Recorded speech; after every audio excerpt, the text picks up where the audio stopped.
অনেক কিছুতেই পিছিয়ে থেকেও বাংলাদেশ কোনো কোনো ক্ষেত্রে নেতৃত্ব দিয়ে আসছে। তার মধ্যে একটি হলো গার্মেন্টস। বিশ্ববাজারে তৈরি পোশাক রপ্তানিতে চীনের পরই বাংলাদেশ, ভিয়েতনাম তৃতীয়তে। ট্রাম্পের শুল্কের খড়গ বাংলাদেশ থেকে তার মর্যাদার দ্বিতীয় আসনটি কেড়ে নেবে, দ্বিতীয় স্থানে উঠে আসবে ভিয়েতনাম। এই মুহূর্তে এইটা সবচেয়ে বড় আশঙ্কা। কারণ শুল্ক কার্যকর হলেই মার্কিন বাজারে বাংলাদেশের পোশাকের দাম বেড়ে যাবে। ক্রেতারা তখন বাংলাদেশের বদলে ভিয়েতনাম, ভারত বা মেক্সিকোর মতো বিকল্প দেশে ঝুঁকতে পারেন। আগামী ১ আগস্ট থেকে মার্কিন বাজারে বাংলাদেশি সব রপ্তানি পণ্যের ওপর ৩৫% শুল্ক আরোপ অর্থনীতির জন্য অশনি সংকেত। এতে সবচেয়ে বেশি ক্ষতিগ্রস্ত হবে পোশাক শিল্প। বড় ধরনের ঝুঁকিতে পড়তে পারে দেশের ৮ শতাধিক রপ্তানিকারক প্রতিষ্ঠান। সব মিলিয়ে ২,০০০-এর বেশি রপ্তানিকারক এই মুহূর্তে দুশ্চিন্তায় রয়েছেন। জাতীয় রাজস্ব বোর্ডের তথ্য বলছে ২০২৪-২৫ অর্থ বছরে যুক্তরাষ্ট্রে $৮৭৬ কোটি পণ্য রপ্তানি হয়েছে। এর মধ্যে তৈরি পোশাকের রপ্তানি মূল্য প্রায় $৭৬০ কোটি, যা দেশের মোট রপ্তানি আয়ের 18%-এর কিছু বেশি। যুক্তরাষ্ট্রে রপ্তানি হয় বাংলাদেশি যেসব পণ্য তার 85%-এর বেশি তৈরি পোশাক। জুতা, টুপি, তাঁবু, ব্যাগ, আসবাবপত্র, খাদ্যপণ্য রপ্তানি হয় যুক্তরাষ্ট্রে।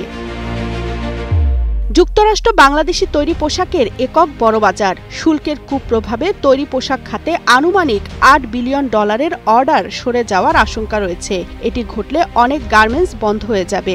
আমেরিকার বাজার সংকুচিত হলে বাংলাদেশের গার্মেন্টস কারখানাগুলো আত্মরক্ষার্থে কানাডা বা ইউরোপীয় ইউনিয়নের দিকে নজর দেবে।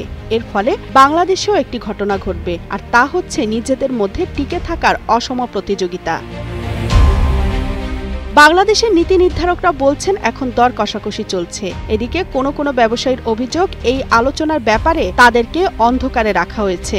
বিজিএমইএর সভাপতি মাহমুদ হাসান খান বলেন, বাংলাদেশের বর্তমান ভূমিকার ওপর বিদেশি ক্রেতারা ভরসা রাখতে পারছেন না। তারা বলছেন পাল্টা শুল্ক নিয়ে বাংলাদেশ সিরিয়াস নয়।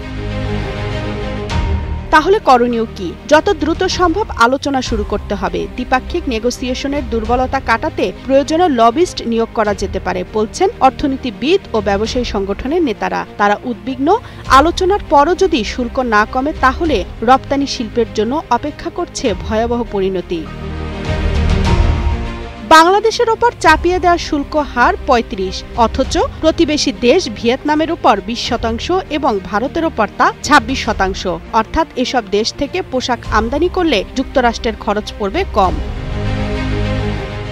গত ৮ মাসে ২৬,০০০ পোশাক শ্রমিক বেকার হয়েছে।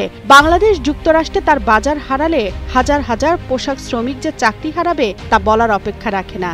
এটা হবে এক মানবিক বিপর্যয়। তামান্না তাহসিন খান, কালের কণ্ঠ।